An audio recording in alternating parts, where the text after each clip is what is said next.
expertise and a clear vision for the future.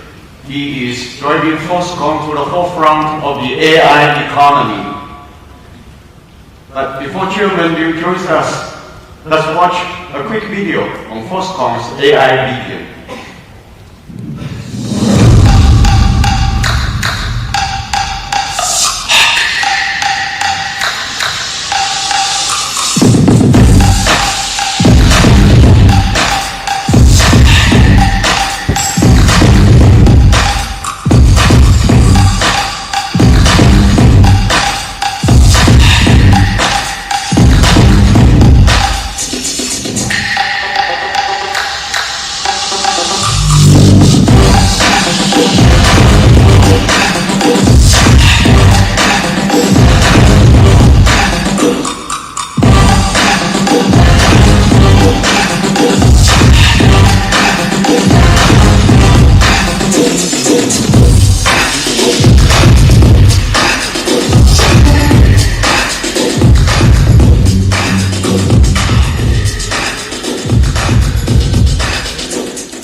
Ladies and gentlemen, please join me in warmly welcoming the chairman of Foxconn, Mr. Yang Liu.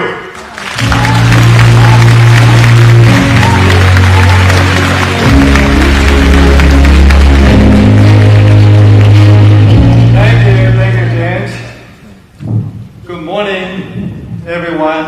It is a pleasure to be here with you today.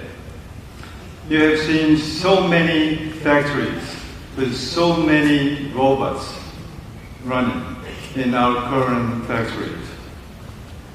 And these factories, later I'm going to show it to you that it has changed. It's changed because of AI. So, where's James? James is gone. Okay. Anyway, I'd like to thank James for inviting me to be here for this very important event, Computex, to say something about Foxconn's endeavor in the AI. And after taking this mission, I've been thinking about what should I deliver. So what can our customer, our audience, will feel beneficial after hearing this speech. So I've been thinking about this. So after so many days of thinking, finally I thought, I'm not going to talk to you about technologies because we have very technical experts. They're going to talk about technologies. I'm not going to share with you our business in AI because some of it are confidential. But what I decided to share with you is the train of thoughts, how Foxconn get to this point with our AI factories. So, next. It actually all starts from here. About a year and a half ago, when we had our HHTD 23, we sit in the meeting room in a hotel with Jensen. And Jensen hand-drawn this picture. Now look at this picture. Well, what does it mean? Okay, ever since this picture, the spirit is there, but it's changed, it evolved. So let's look at what we have done. There was a video that we prepared together with BCG to show you what we have gone through in the last year and a half. Let's play the video. Foxconn is a leader in electronics manufacturing, highly automated and scaled worldwide. Now we're entering a new era, powered by AI. We call it Genesis. With a rapid global expansion, expert production technicians are rising in demand, but seasoned talent is short in supply. Our AI agents capture expert knowledge in areas like defect resolution and equipment tuning, handling 80% of the work, so humans can focus on the most complex 20%. These agents learn, adapt, and orchestrate production, improving cycle time over 10% while generating tokens that lay the foundation for agentic AI. To scale expertise across factories, we're creating next-generation robots that go beyond simple hands and eyes. Using NVIDIA's Omniverse, we train robotic brains using millions of simulations, making them instantly effective in the real world. We call this physical AI, a new form of intelligence that adapts and handles complex tasks with zero human touch. Genesis is a powerful foundation combining innovative use cases, token repositories, and an enhanced tech stack to deploy AI at scale. Together with leading partners, we are transforming manufacturing. Foxconn Genesis, the next era has already begun. Okay, so this is Genesis. And this is still a work in progress. So there's still things are evolving. And through this journey, we come up with many new ideas. And the very first new ideas is about the future factory. You have one physical factory together with two other factories, which are very, very important. One, we probably heard about the digital twin, the Omniverse digital twin factories. So before you create your physical factories, you can build your factory on Omniverse and practice it and optimize it through without the actual factory being built. And in the past, we thought, with Omniverse, that's already good enough. But with Omniverse, it can already create data. And with that data, if we use it properly with the AI factory, then we may be able to create a base set of model that can be used when the actual factory is built. So we think in the future, the factory will be like this, with the physical factory will appear the last. The first one you will have will be the Omniverse digital twin factory. And then the AI factory will be the second one. And once you have the model built and the digital twin optimized to a certain level, then you can have your actual factory. And that's the vision that we see for the future factories. Next. And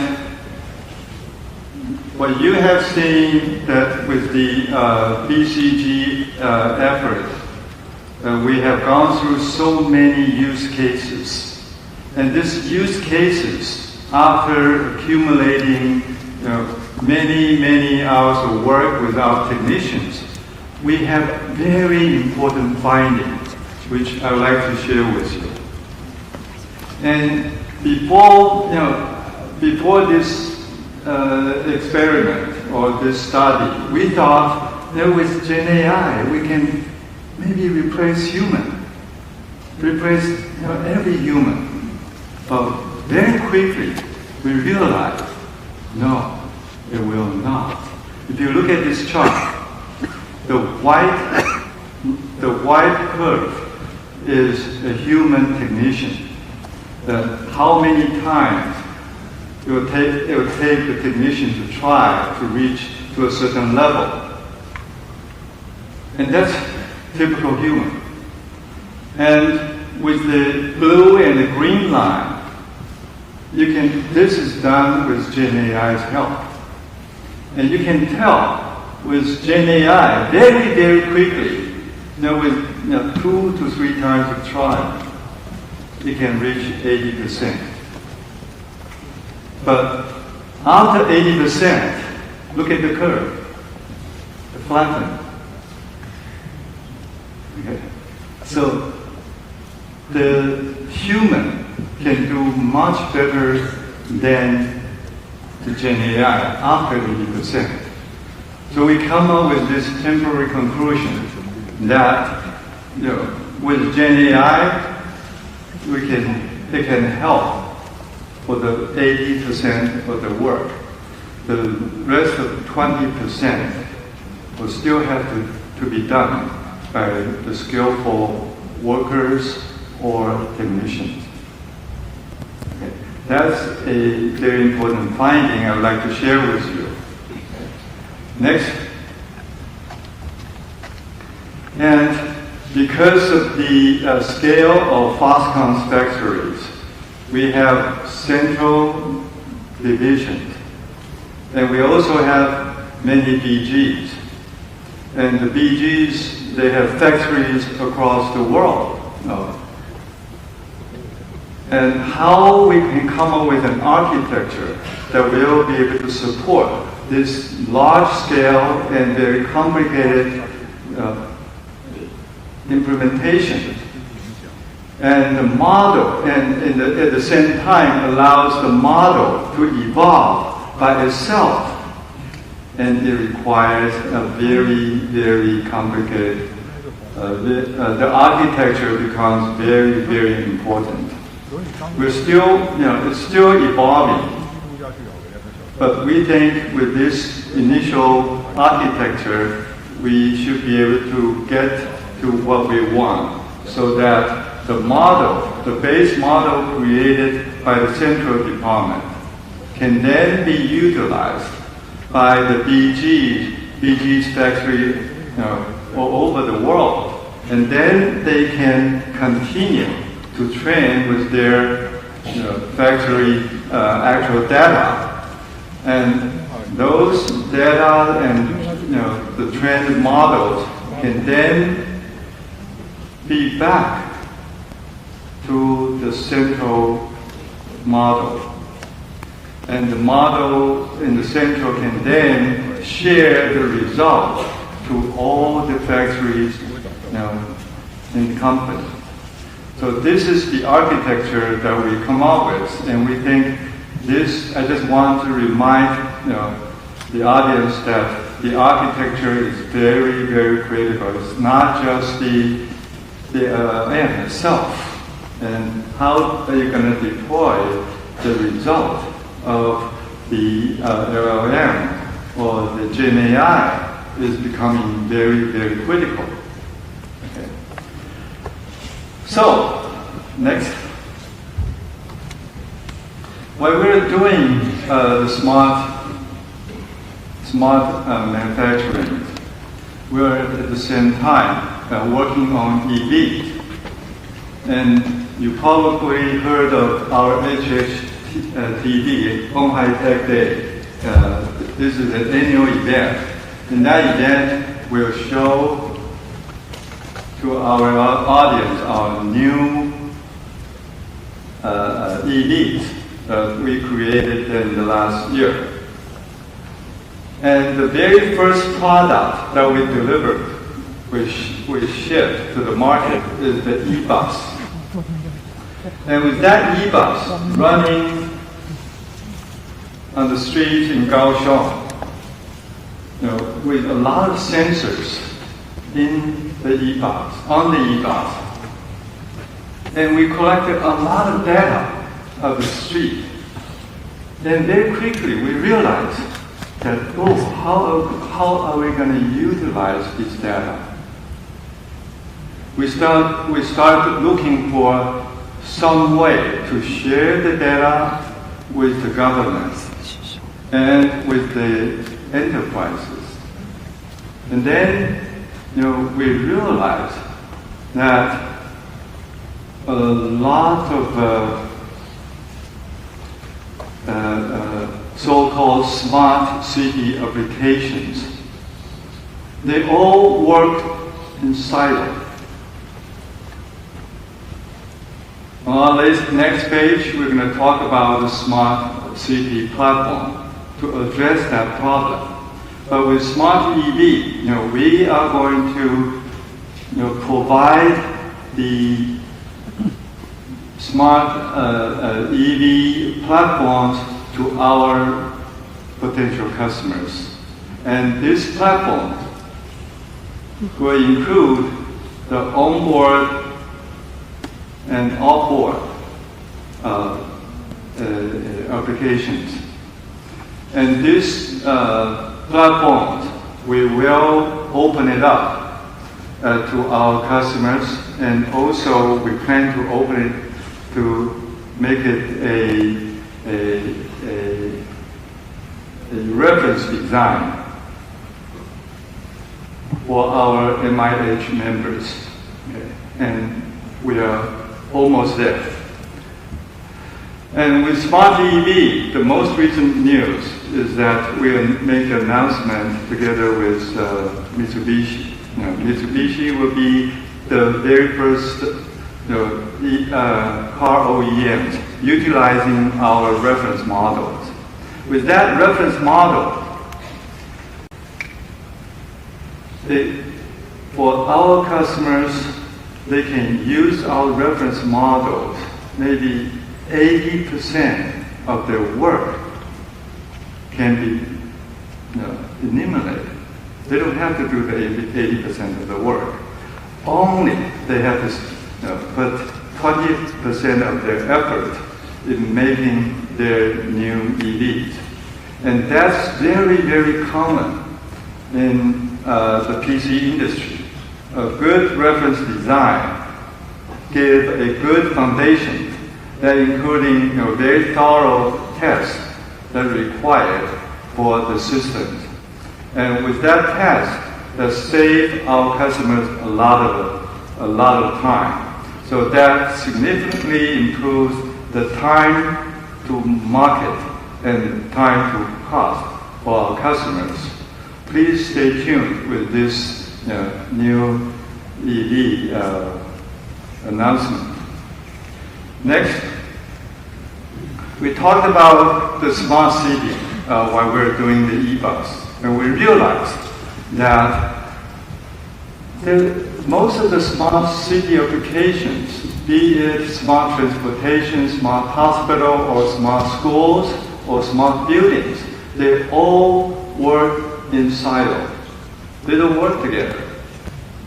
And we realized that we need a platform for all these smart city applications to build on top of it.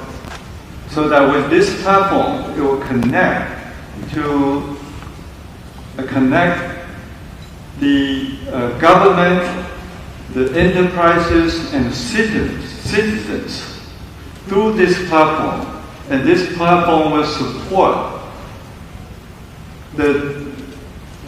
not only the data sharing, but also the knowledge sharing. Okay. So with these smart city platforms, currently we are implementing it in Kaohsiung, and also we have a number of other cities in Taiwan that's currently working with us on the smart city project. We also have cities outside of Taiwan working with us. So once we have the smart city platform done, I think sometime will be sometime in a year, we can show to you that, hey, with this platform, how easy and how useful it is to share data and to share the knowledge between all these applications. Next. Therefore, with the smart manufacturing and smart EV and smart city, all these ideas came about because of that little drawing. Okay. And I've been thinking, wow, maybe this is it.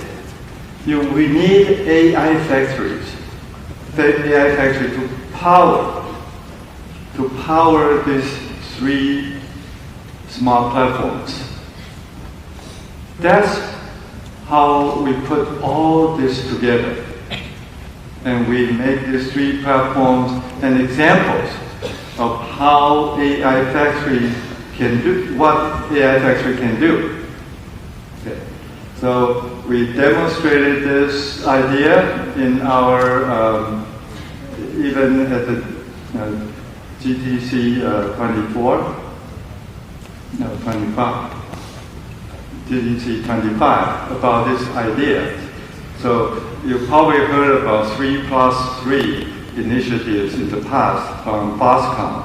Now we add another 3. Now after the 3+3, to make 3+3+3 smart platforms becomes Foxconn's new initiatives. Next. Now with these 3 smart platforms, we need to find a model to support it.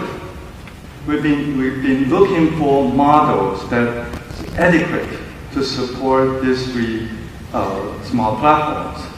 We keep looking and realize that most of the foundation models, they're all very generalized.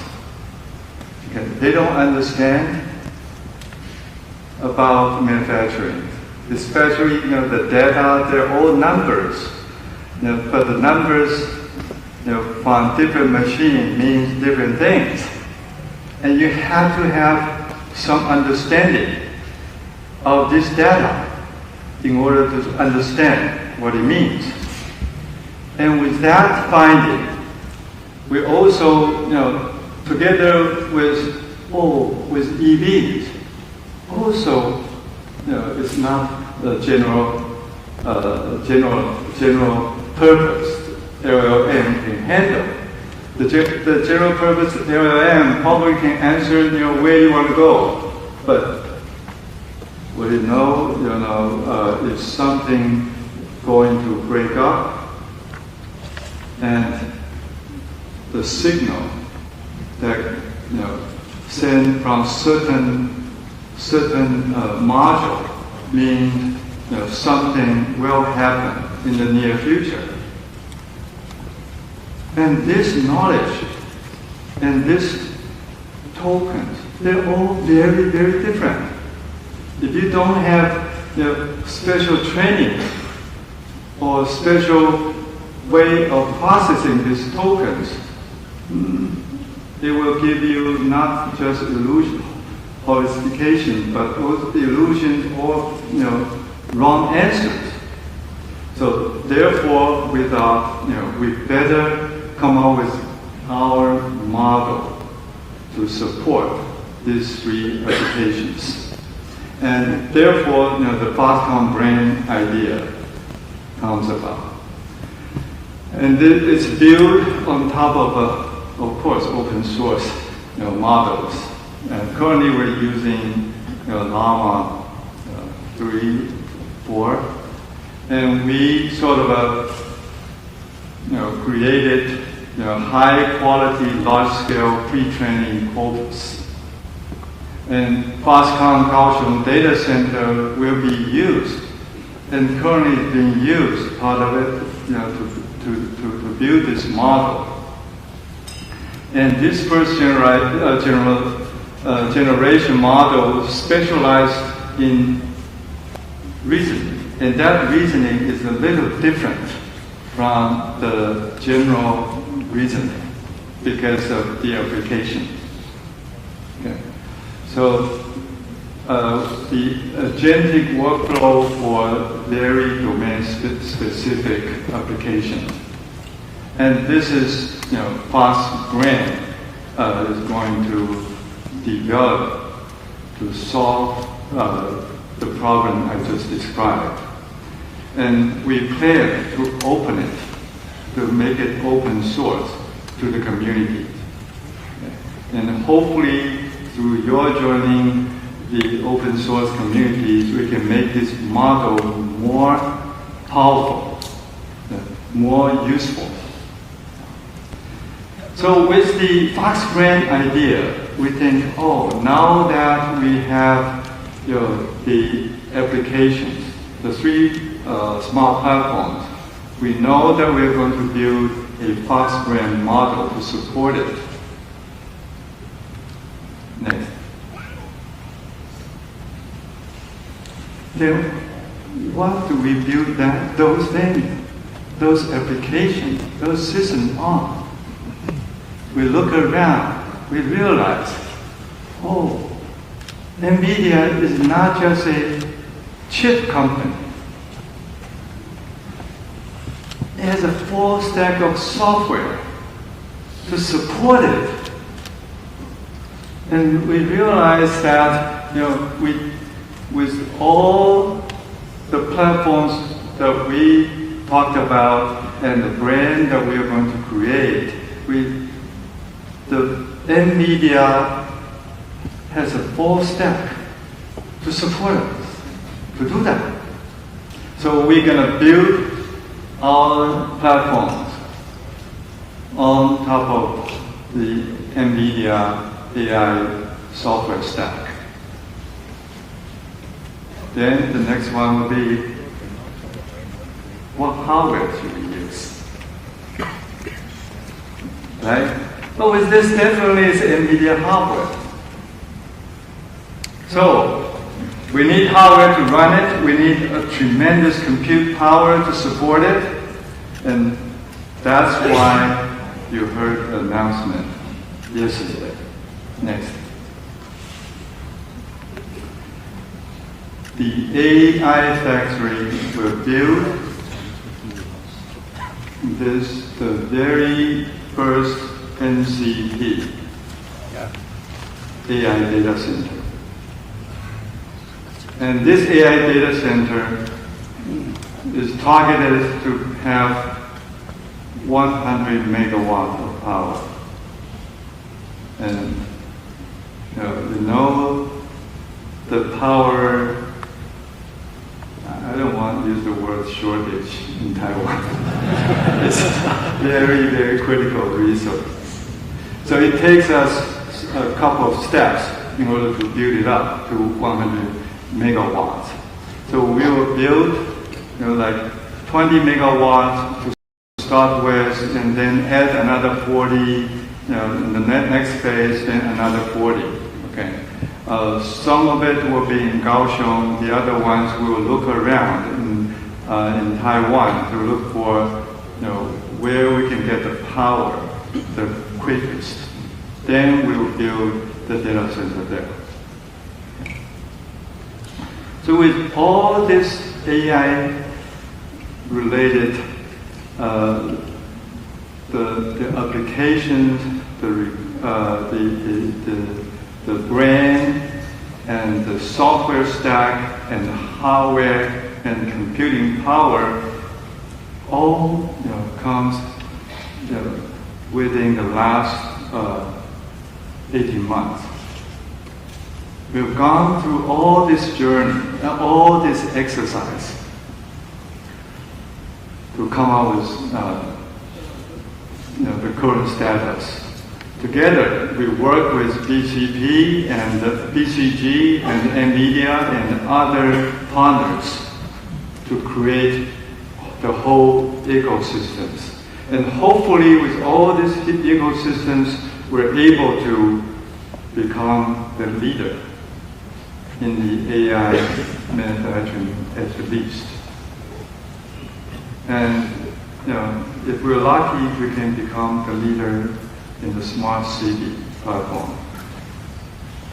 And very likely that will happen. If that happens, we estimated the compute power that will be needed for supporting the cities, the smart cities, will be huge. So that's why about a year ago when people asked us whether you see the slowdown of the compute power requirement, I told them, no, this is just the beginning. And because we see the application is coming, we also see the evolvement of the model. It will only become bigger and bigger.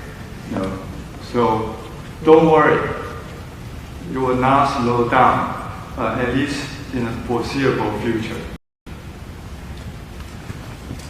Next, this is another discovery that we had while we were working on the smart city. And we look at the demographic data. And we look at the issues in countries. And we realize that when a country becomes developed, what will happen? If you look at the GDP paradigm, or pyramid, the triangle that I'm talking about, when the country is becoming more and more prosperous, the pyramid or the triangle will shift up, leaving the bottom GDP empty. So after your country is becoming more and more developed, the GDP will become higher and higher. Then the low GDP work will have less and less number of your countrymen to do. So how do countries solve that problem in the past? They do it in two ways. One is to outsource the low GDP work to the low GDP countries. Now we have seen that in the past. We have seen the U.S. outsource their work to Taiwan, and then Taiwan outsourced the work to China. And I remember when we outsourced our work from Taiwan to China about 40 years ago, the GDP there was about less than 1,000. And with their hard work, after 40 years, the GDP has grown over 10,000. So what happened? What's the impact to the society there? Most of people want to have high-paid job, and the society is able to pay it. But what about the low GDP, low-paid job? Nobody will be interested. So, eventually they're going to outsource the low GDP job to other low GDP countries. Eventually, you will be running out of low GDP countries. Yeah. That's the limit. Another way to solve that problem is to import people from the low GDP country, the so-called immigrant workers. And this has been done in Europe, in the US, in Japan, and now in Taiwan. But that creates some social problems. But in the past, there's no other way to solve that problem.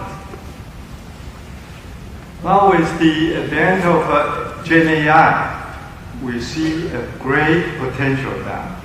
With Gen AI plus robotics, that will fill the void, the gap. And that's the opportunity I see. And that is a tremendous opportunity. With Gen AI plus robotics to fill the void or the gap when a country they become more and more prosperous, the low GDP work will be done by the Gen AI plus the robotics.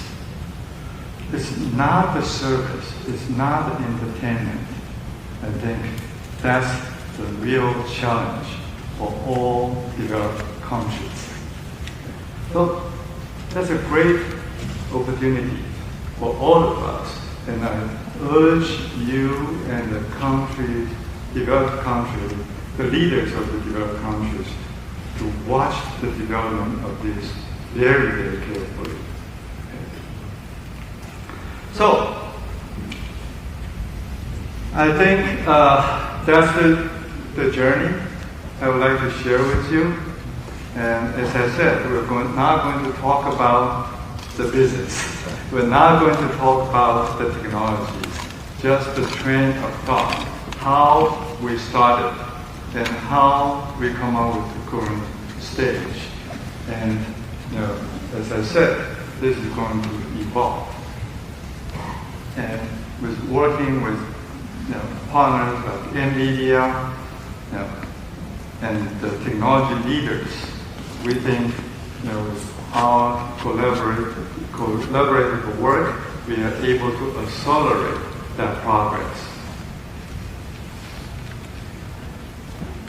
Okay, so before I introduce, this talk is broken into two parts. The first part, I'm almost done with it. The second part, we'll have our special guest joining us. But before I introduce that man, I would like to make a brief announcement that Foxconn will work with TechOrange to create Taiwan leading robots community to drive innovation in the industry growth because of that GDP paradigm shift syndrome. Okay? So let's just wait and see. Okay, thank you for listening.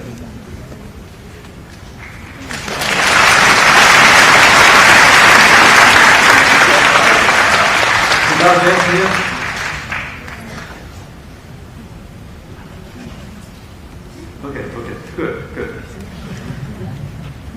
Wait a second. Okay, let's play.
I don't have to introduce you anymore, right? I still love being introduced. Vincent, I know you have a very busy schedule. Your keynote. I honestly have nothing. Terrific. Yesterday. Thank you. I remember the last time we had our HTD 23 together. We rode in with a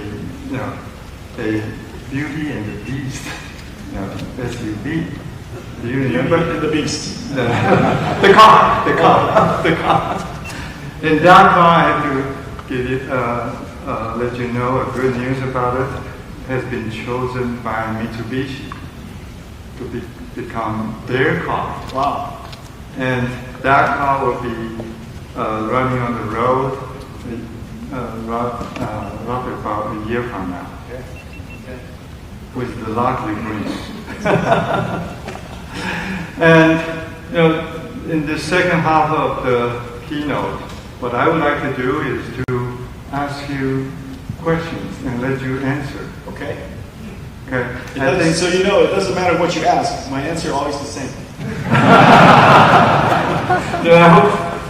I'll ask. Actually, I collected a lot of questions from the industry and from people who care about you, and compile them into 3 categories of questions. Number 1 is business related.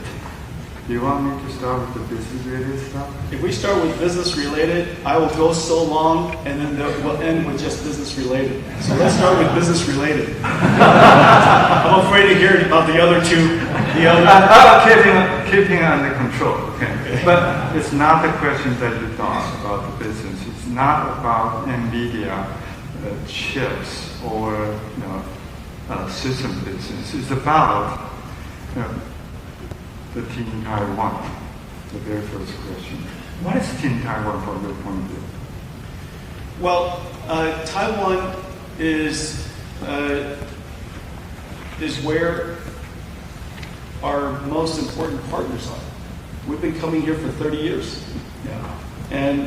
And somebody did a count. We have 350 partners here. 350. 350. Wow. Of course, I don't know them all, but apparently, either directly or indirectly, we work with some 350 companies. And you know that the technology supply chain is incredibly deep here. Right. And it's much more complicated than people think. I made a movie the other day that I showed yesterday, and it just shows the breadth and the depth of technology that is here in Taiwan. And so, as a computing company, this is the epicenter of the world's computing industry. This is where it starts. And everything from the chips, of course, to the systems, and now increasingly, the pioneering work that is being done in the automation of robotic factories and building robots. You know very well this is one of the largest electronic manufacturing regions in the world. Yes. And not only is it the largest, it's the most advanced. And the things that we build here are incredibly complicated. You and I were talking about building GB200 servers. It has 1.2 million components. It weighs almost 2 pounds, completely liquid cooled. Each rack is a couple, $2-3 million. All these numbers. And numbers. Yeah, and so they're not that hard.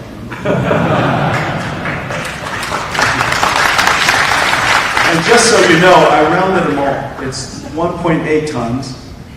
It's 1.12 million parts. Yeah, so I rounded it up for your benefit. So anyways, the technology is incredibly complicated. In order to build one of those great Blackwell racks, how many companies were involved and how much robotics technology is actually involved? So if you look at the work that we've done. In the last 2 years since you and I were on stage together, starting to talk about AI and robotics, since then, Foxconn is using NVIDIA Metropolis for smart cities, NVIDIA Metropolis for smart factories, NVIDIA Isaac Groot for robotics, NVIDIA Drive for autonomous vehicles, NVIDIA Omniverse as the digital twin operating system for all of that. And yesterday we announced that we're going to build an AI factory for you to use, for me to use, and for Taiwan, the entire ecosystem to use. And so now Foxconn is going to be a world-class regional cloud provider, AI cloud provider. And so look at the breadth of work that we do together now. It covers literally every, not to mention for manufacturing inspection agents. humans with computer vision and vision understanding. And so everything from agents to robots to, robots with wheels, robots that are orchestrating robots to build robots, And so this is I've seen that. This is Robots building robots. Yeah, this is In person. This is literally Foxconn. This is Foxconn. One of the most advanced technology companies in the world. You just happen to apply technology to manufacturing. We apply technology for technology's sake. You apply the technology to apply for manufacturing. And so it can't. We should be surprised, but everybody should be deeply impressed by the technology of Foxconn. Thank you very much. And, So did you notice? I just want to demonstrate something. It didn't matter what he asked. Go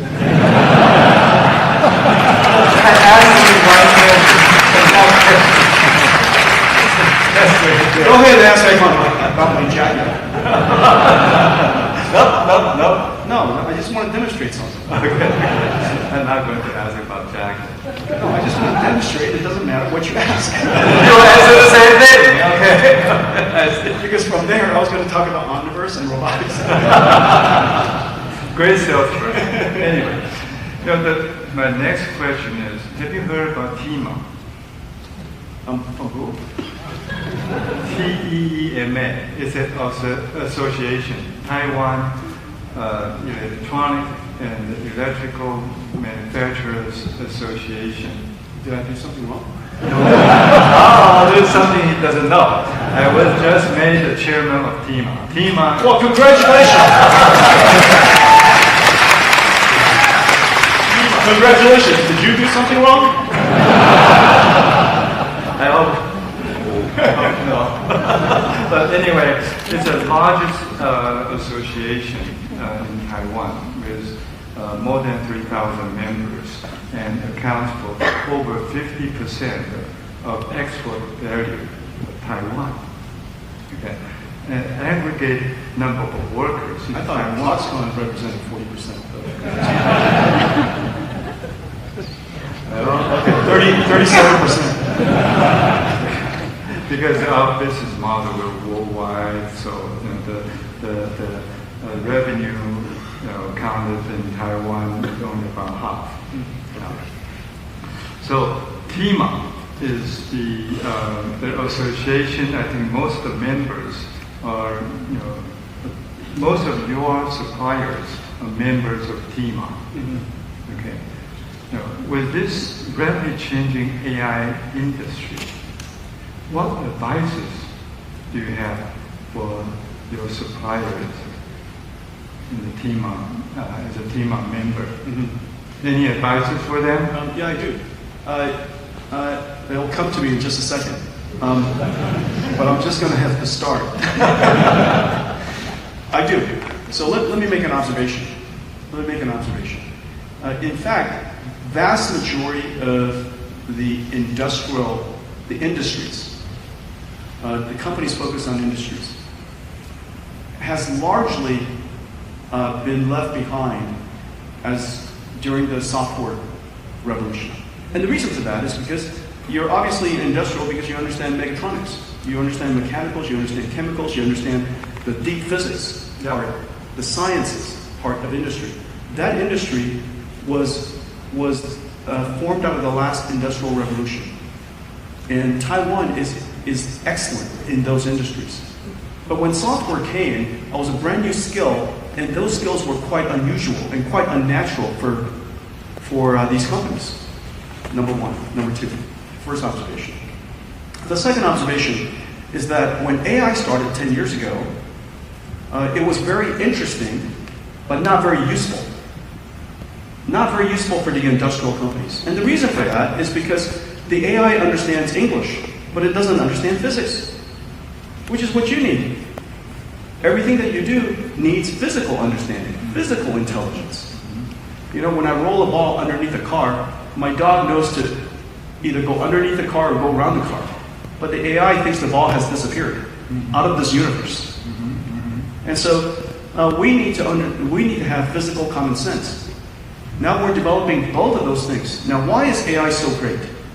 The reason for that is because you teach an AI, you don't have to program an AI.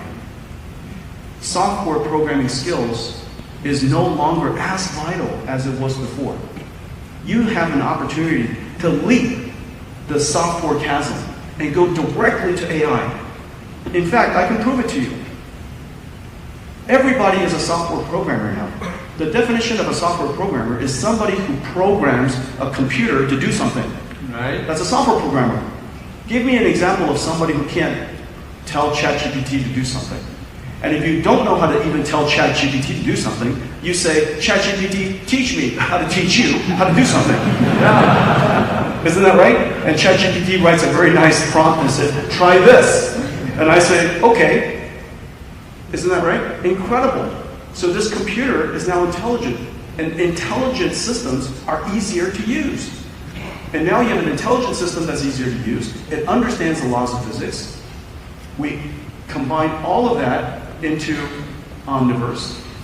See how I came back again? It came all the way back into Omniverse, which you are using as a digital twin.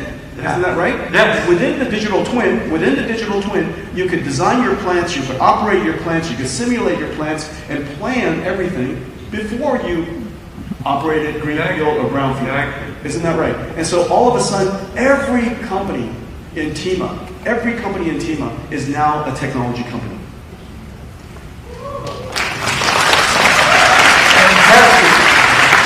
It has to be a technology company. It doesn't matter what you ask me. Okay. Now, if I switch to I have one-track mind. personal related questions. It's going to come right back to TAIPEI. Okay. I think for TAIPEI, I think they heard it, and they will have to keep up with the AI and transform themselves to have more and more software capabilities. Yeah, right. And in fact, look, every company needs to do what Foxconn did. When you and I first talked about AI, you didn't talk about AI and read about AI and kept thinking about AI. You just started working on AI. Just get to it. You know, of course, the technology 2 years ago is not as advanced as it is today. But you knew that. You knew that it was going to get better. You knew that technology was going to get better. Of course it does. It's getting better at 1,000,000 times every 10 years. 1,000,000 times every 10 years is like changing every day. And it is. AI is changing every single day.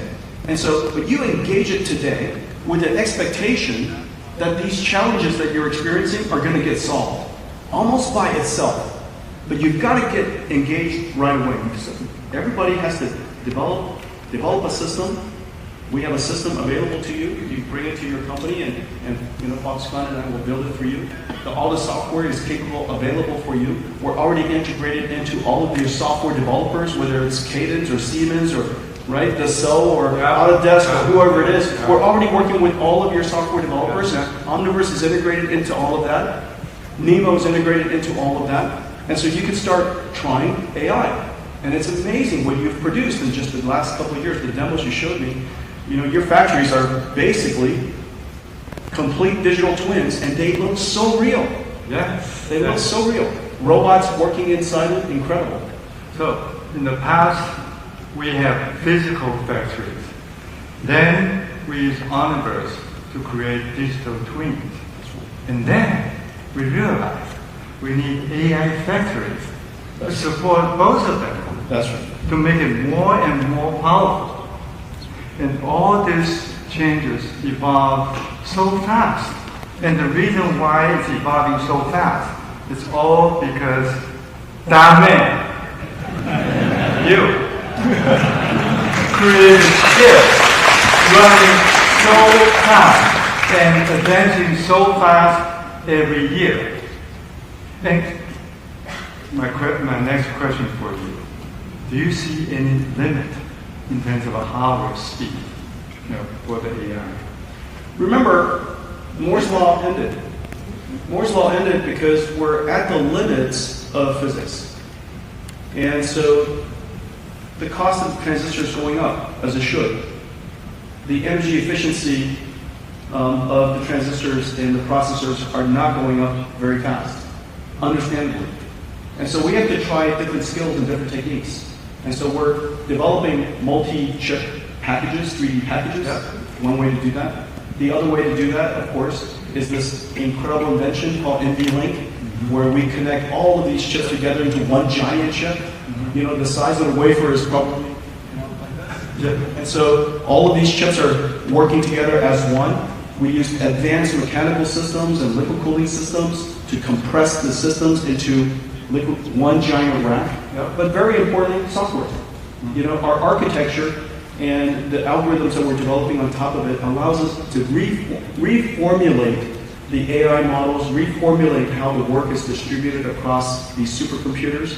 The networking, of course, is a big challenge and a big opportunity. Instead of passing information back and forth, we could do in-network, in-fabric reduction. And so, you know, we all send our answer together for us to combine all the answers. But why don't we just send it to the network? The network combines the answers and always sends it back to us, so we don't have to receive it. So we reduce the amount of traffic, like practically in half. And so all of these clever ideas combined has allowed us to improve AI performance tremendously. You know, people say it's about, you know, I don't know, 2x every 6 months. I actually think it's probably working faster than 2x every 6 months at this point. You know, it's probably like 2x every 3 months. The combination of all these things, I call it full stack, but basically you're innovating chips, innovating systems, innovating at the data center, innovating the operating system of the data center, and innovating the model all at the same time. So from what you see so far, only the sky is the limit. Looks like it. Only the sky's the limit, and this is the really amazing thing now. So there's the computer industry that was created.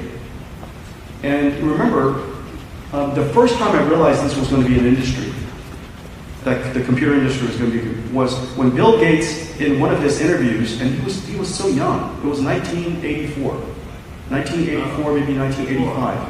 I heard an interview where he said that Microsoft is not a maker of word processors or spreadsheets. It's a manufacturer of software. And at the time I heard it's a manufacturer of software. What does that mean? Software is so easy to manufacture. You write one copy, and the rest of it is duplicated. Okay? The rest of it is free. And so how would you create an industry where everything that you produce is free? Well, of course, he invented licensing. And so, I didn't realize what he had in mind was a whole bunch of lawyers. But more importantly, what he meant was there's a methodology, there's a production methodology associated with software. And look at all the software they produce today. It was a visionary idea, and now it's $1 trillion industry. Well, our industry, remember, AI is a great technology, but AI is also an industry in itself. Just as software, you got spreadsheets and work, but collectively, software is an industry in itself. AI is going to be an industry. However, the AI is going to be produced by factories. And so now you just have to think, how large is the automation, agents and robots industries that will support?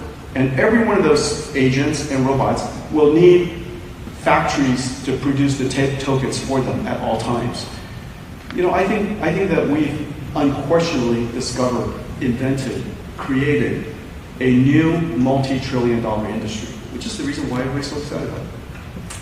Excellent. Okay, so the time is running short. I'm trying. I have so many other questions I can to exhaust all of them. Thank you.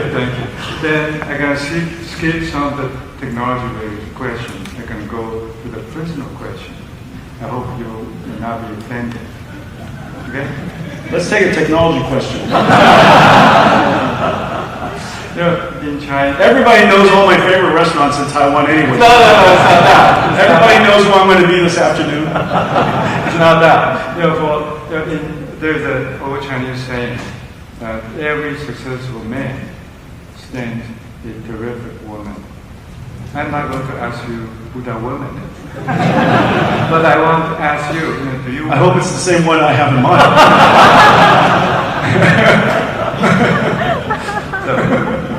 Do you want to say something to her? Openly? Openly? I say the same thing to her every day. Love you, honey. and so, anyways, I met her when I was 17 years old, and she had just turned 19, and so I dated an older woman for most of my life. What part of the state you met her? Oregon. Oregon. Yeah, we were lab partners in electrical engineering. Oh, lab partner. There were okay. So imagine the odds. Imagine how smart you have to be to achieve this. Okay. So there are 250 students in electrical engineering fundamentals. There were only 3 girls. So statistically impossible. Not only that, it is very clear who's the youngest person in class. I was 128 pounds going to college. I graduated at 132 pounds or something like that. Okay, I was 128 pounds, and so I looked like a kid when in a room of adults. And so I just went up to her, and I noticed this beautiful girl in the class. Listen. And I went up to her and I used my superpowers. Superpower. Because I knew just looking at the audience, who everybody knows what my skills are. And so I just told her, would you like to see my homework? Because those are my superpowers. Everybody has superpowers. And so I also told her that I don't know what grades you have, probably very good. However, if you study with me every Sunday, I promise you'll get straight A's. Every Sunday. And so I had a date every Sunday. Oh, I see. Very smart. Yes. That goes up. The reason why he's so successful starts from age 17. Okay, not just now. Okay, my last question is that everybody is curious about your jacket.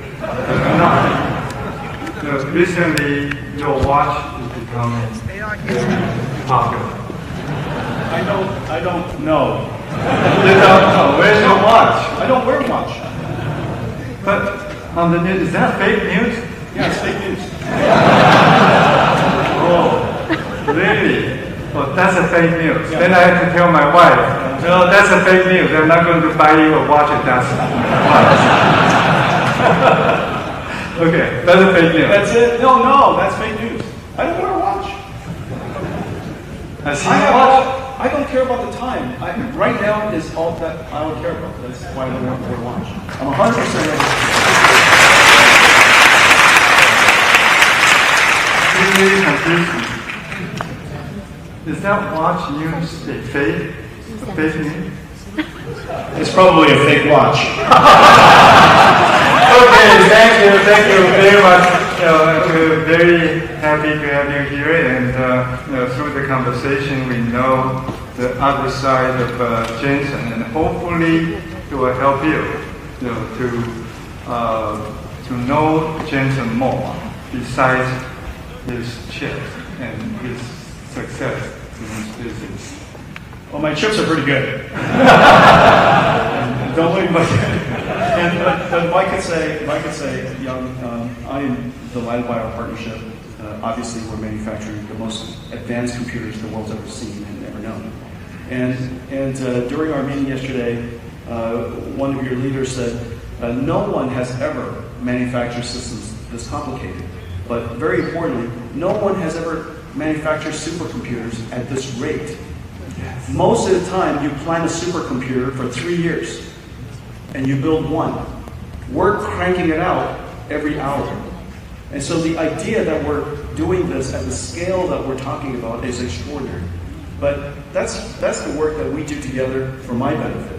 The thing that I'm really excited is that you then use this incredible AI technology to revolutionize, transform Foxconn, and also to make it available for all of the Taiwan researchers and students and other startups and all the industries. I think it's a great example that you're showing. It's great that you're revolutionizing your own company with technology. You were an amazing technology company already before. Now you're an extraordinary technology company, and then everything that you do for Taiwan. So I'm very, very grateful. Thank you. Thank you very much. Right? Thank you, everybody. Bye-bye.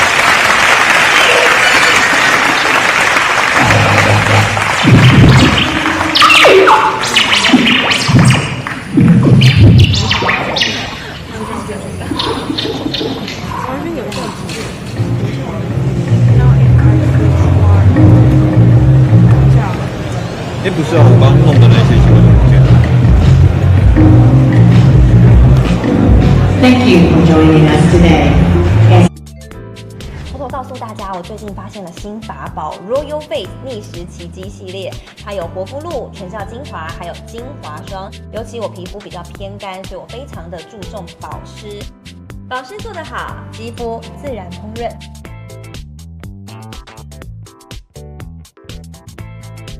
提亮肤色更年轻，抚平皱纹超有感，而且气色变好。用心保养，每天都更美一点。